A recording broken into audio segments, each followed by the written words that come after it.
We are starting our first episode of Curve Servers.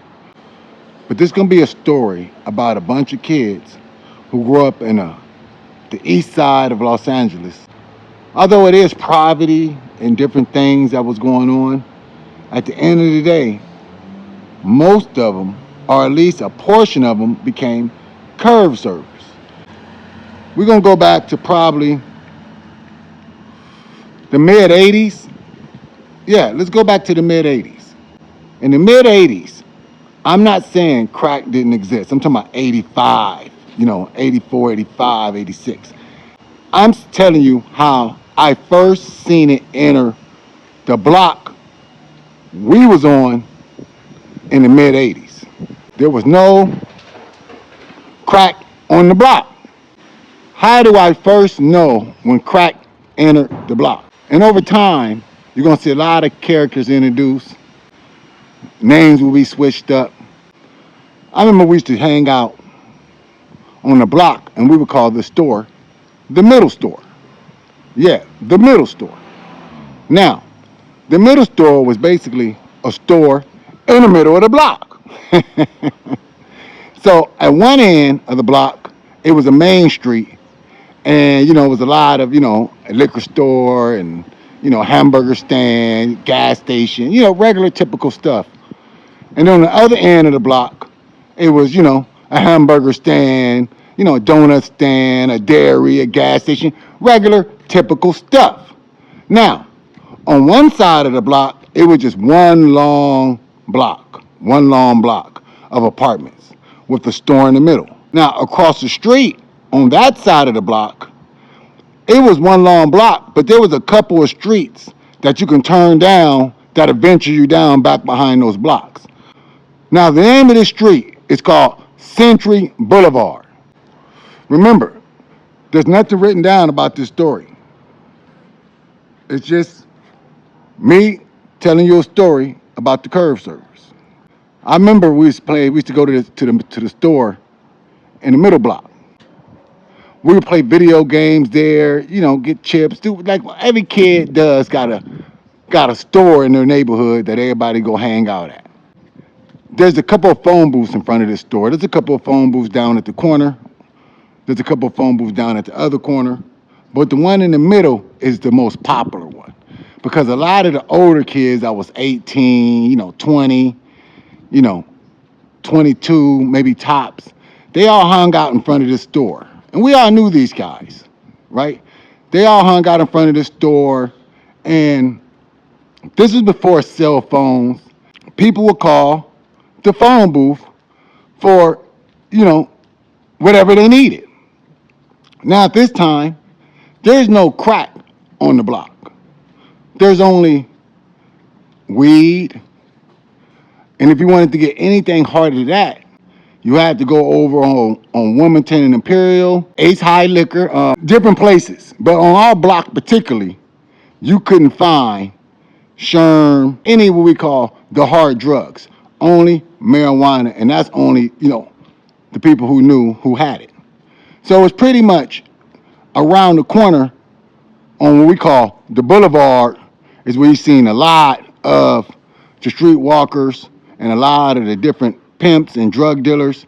And so around the corner on the main street is where a lot of the hotels were, and you've seen a lot of this stuff on a daily basis. Around the corner over on our block, in front of the middle store, a lot of people just hung out, talk neighborhood shop, but it was no major drugs. You had, different, a gang element did exist around this area. See, the phone booth is how we first became aware that there was a crack invasion happening. Yeah, it was the phone booth on the at the middle store is how we found out. Let me tell you about it. Most of the older kids use the phone booth. They would have different girls call it. Sometimes people call there for some weed. But mostly it was just older kids, having their female friends call it. Because you couldn't use the phone in the house. Because your mama's on the phone. Your cousin, your sister, they all on the phone. This one, everybody was doing the three-way calling and call waiting first started popping, yeah, you had no right to the phone. Yeah, you had to go use the phone booth. We would hang out in front of this phone booth. They used that phone booth as if they was their living room phone. Like people would just call the phone and be like, "Hey, can I speak to Slick? You know my homie Slick. Oh, hey, can I speak to Ben? Here. Hey, Ben, telephone." That's how it go. He'd run down there and get the phone. You know what I'm saying? And so we'd be out there playing football, you know what I mean, throwing the ball around. The older kids always used the phone booth. We never had no need for the phone booth. But at some point, we started using the phone booth. At some point, all of our phones started getting cut off. My homie Smoke, Darius, my boy Jap, his phone got cut off. Shit, my boy Danny, his phone got cut off. This is where comes in our friend Maze. Now, Maze was from the El Tikis. We had a great relationship with a lot of the families that lived in the El Tikis, right? Our block and the El Tiki block. A lot of our parents knew each other for, whatever reason, and we kind of grew up really like friends, and our families. When your parents, your mama and their mama work together, and they introduce them, and they go out together on parties, so they become girlfriends and sisters. So a lot of the women out of the El Tikis and a lot of the women off of our block was sisters and friends, and a lot of our pops was friends with some of the pops over there, and you know how that go. And so Maze was from the El Tikis, but he hung out on our block a lot. And this is the first time we came aware that there might have been a problem, a situation. See, Maze walked up and he says, "Hey, why everybody using the phone booth? What's going on?" Maze had a question because Maze couldn't understand it. In his brain, he kept saying, "Why are all of y'all using this phone booth? That's usually with, Slick and Jay and Timothy. They all use this phone." So we're telling Maze, like, "Hey, yeah, if that phone ring, it's for us, one of us. Yeah, that's why we hang down here now. We don't play football in the streets. We kind of hang down here by the phone booth." And he was amazed. Maze made a crazy observation. Maze said, "Wait, none of y'all phones work?" He said, "Because my mama phone don't work." And he said, "And my mama's on crack. So what are you saying? All y'all mamas is on crack?" And I've never heard the term crack before. He explained to us, "Yeah, crack." And we kept saying, "What the fuck is crack?" He said, "Yeah, all y'all parents is on crack." He said, "Just like my mama. That's because our phone bill got cut off too last month. We ain't had no phone in a month because my mama on that crack. And I'm telling y'all mama on crack. That's why y'all phone bill ain't paid, and why y'all over here using a phone booth." We didn't even know what crack was. This was the first time I ever heard the term crack. Y'all all hanging at this phone booth because all y'all mamas have became crackheads over the summer, and all your daddies and your uncles and anybody of age that's in the party lifestyle. There's a slippery slope out there. See, now we had a new word introduced to the middle store: crack and crackhead. You got all kind of kids boating to the house, running, pew, running this way, pew, running that way. Everybody want to go run and ask their mama, their daddy, their auntie, "Are you a crackhead?" Kids was on the run. They was running up the steps. They was opening up doors, and they had a question. See, this question have never been asked before, at least on my block. I'm not saying what's going on around the rest of Los Angeles County. I'm talking about on this small little part of East Side, on Century Boulevard, on these blocks up and down between these two main streets. There was nobody selling crack. See, we knew what a Sherm head was. Yeah, we used to see Steel Will running down the street, full speed, butt naked. Yeah, we used to call it the butt naked. He'd smoke some PCP and took off running down the street butt naked. That was nothing new. See, but crack, we ain't never heard that before. We knew what a prostitute was. We knew what a pimp was. We knew what a Sherm head was. We had no idea what a crackhead was. And we wanted to find out. See, nobody is curve serving at this point.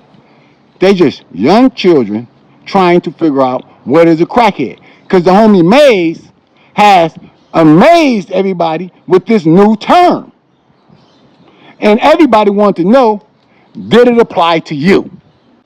Everybody's back in front of the middle store a few days later. A lot of the homies, they have a relief look on their face.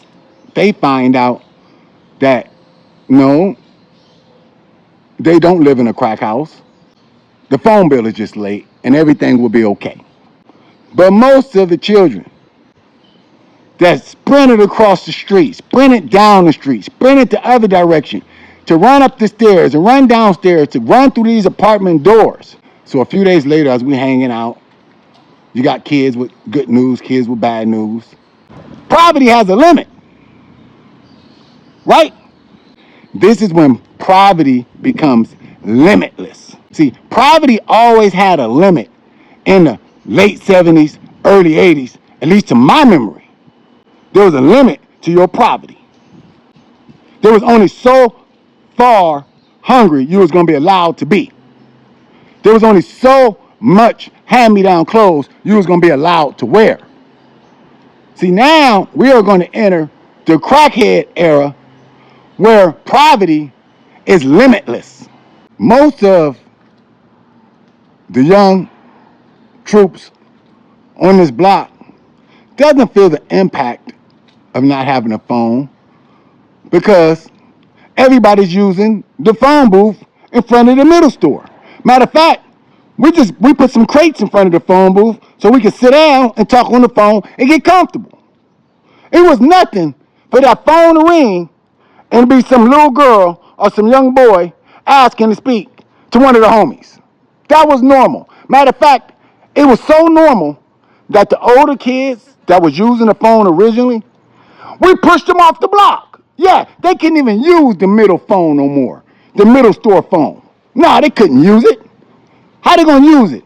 It's all kind of 13-year-olds and 14-year-olds and 12-year-olds and 15-year-olds calling this phone.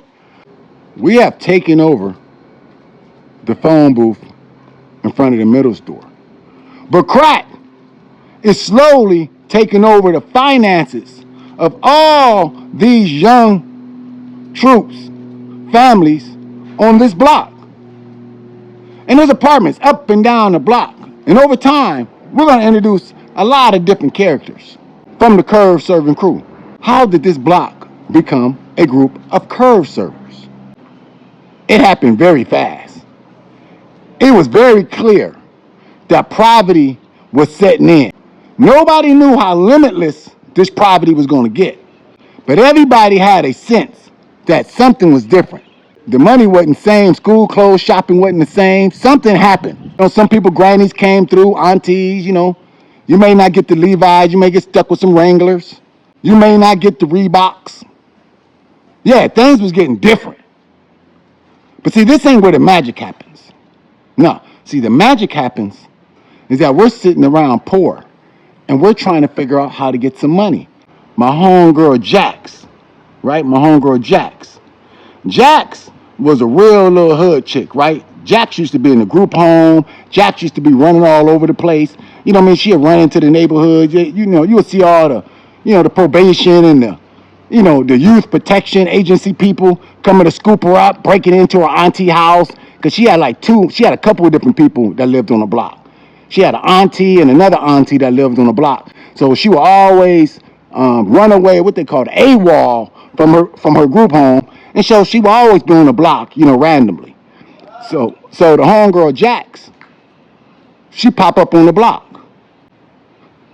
Now, Jax is usually dressed, nothing fly, nothing to make her stand out. But this day, oh, Jax is fly. She got some fly new shoes. She got on some nice new jeans, a little bracelet. If you had on a little bracelet, that means you came across some money, right? So we was all on Jax. Like, hey, Jax, man, look at you. It's like 10 kids all over Jax, but she ain't really putting everybody in her business because she don't trust everybody. But it's like 4 or 5 of us that's like Jax's family. Jax's mom lived in the West LA, so we didn't know her mom that much. But her daddy grew up on the block with us, right? And all Jax's cousins and Jax's aunties was real close to my family. So I consider her like family. When everybody leave out and it's just a crew of us that's pretty tight, Jax go ahead to start giving us an explanation on why she looking so fresh. Or back in these days, we use the word Dougie. Why you looking so Dougie? And I believe Jax is probably 13 at this point. Jax maybe 14 at the most. So Jax says, hey, my boyfriend is this big time drug dealer. And I was gonna be working in a trap house with him, but I don't have to do that. He just be breaking me off. Now, this is the first time a lot of us ever heard the term crack house. We was like, what? She was like, yeah, he run a crack house. And so, I was gonna work in a crack house with him, but he didn't want me to work in there with him, so he just be giving me money. And he'd be buying me clothes. So we was like, whoa, word? And she was like, yeah, he's like this older Jamaican dude. Now, we're all like 12, 13, 14, and probably oldest person sitting around this conversation, maybe 15. To us, an older dude is like 19, 20. She's like, yeah, he got money, he be looking out for me, yada, yada, yada. He comes to pick her up one day. Okay, we see your Jamaican dude. She jump in the car with him. They pull off. A couple of days later, Jack's back in the neighborhood. Now, a few of us, the rumor's starting to get hot. We like, hey, Jack's on a money trail. Jack's on a money trail. Now, her blood cousin, my homegirl, Edie, she a real hustler too. She was a fast little girl, right? Now, Edie like my cousin too. That's my homegirl. We grew up together. My mama and her mama real tight, right? So Edie get turned on by Jax, who's her blood cousin, right? So Jax and Edie, she hook her up with another Jamaican. This is going on for a couple of weeks, and none of the adults know, right? And if they did know, they turned a blind eye to it. But to my understanding at this point, none of them know because, we slick little fast kids. Within a couple of weeks, we're putting the pressure on Edie and on Jax. My homeboy Lil Wino, Danny, it's like, hey, plug us in. Tell them what's up. Can we get in? Can we get some money somehow? But they don't want to fuck with us. They're like, nah. Tell them they all a bunch of little kids. Hell no, we not. Their mama's gonna get us arrested. Not only was Jack's dude running the crack house, Edie dude was running the crack house. He says, Little Wino and Danny, they can come. Wino and Danny is hella tight. Like they're inseparable. But it's like 5 of us that's inseparable. But these two are pretty tight. Danny and Wino, right? Now, why we call him Wino? Because when we was like 10 years old on New Year's Eve, he started drinking. Yeah, we weren't supposed to be drinking. The parents was very clear, don't y'all drink nothing. And he was slicking, acting like he had some coke, but he threw a little rum in there, and he was drinking. So ever since then, his nickname was Wino, Lil Wino. So Lil Wino, right, and Danny, right, was allowed to go. I'm trying to go too, but the Jamaican dude is looking at me because I'm a little bit younger than them. I'm really young. He looking at me like, hell no, man, you look, hell no. But I'm telling him, man, my mama ain't got no control of me. Trust me, it's all good. Danny like, hey, man, check this out. Man, this the homie. Yeah, he good. He ain't gonna say nothing. Matter of fact, if he can't go, I ain't going. Now you got Wino like, yeah, he got to come too. Fuck it, the Jamaican give in. He's like, okay, you 3, no one else. That's it. So then we make our way to the Jamaican crack house. Inglewood, California. Around about Century and Crenshaw. I just say that area, right? And the main house is more like on Western and Crenshaw. So we kind of start working this crack house on the weekends. That's all he would let us work is on the weekends. And there was these older dudes, shout out to them, a couple of dudes from, both of them I believe was from 7-4 Hustler. And they was in there working it during the week. And we some young, they looked at us like, who are these young? They was older, like 18, 19. They looking at us like, what is going on? But the Jamaicans was like, no, they got it. And the first night, the Jamaicans worked it with us. And then after that, it was on us on weekends. This is the first time we was ever introduced to crack. Crack was around at this point because we seen the effects of it. But we wasn't seeing it because it wasn't in our neighborhood. But now, the Jamaicans took us to the crack house as workers. And for the first time, we was able to look at this and see what it looked like and actually sell some of it and make a profit off of it. And when we went back to the middle block and stood in front of that store, which still at this point, nobody is selling crack in this neighborhood. Remember, the Jamaicans is taking us all the way to Inglewood to sell the crack. There's crack, in Compton and, different parts of Watts, but right here on this part of Century Boulevard, on these little 3-4 blocks, there's none. See, this is how the curve servers first began. It began with this little crew of kids going to Inglewood, working in these crack houses for these Jamaicans, and then coming back during the week, sitting around with this game just sitting on their head, just sitting on their shoulders, just sitting on their mind, looking at all these crackheads run around the corner, up and down the boulevard, watching all these parents and different people.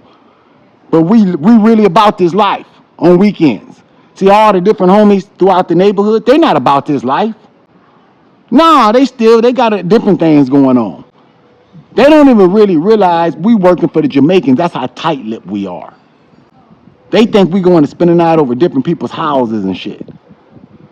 See, this is the end to episode 1 of Curve Servers. Get ready for episode 2, because it's about to get wild.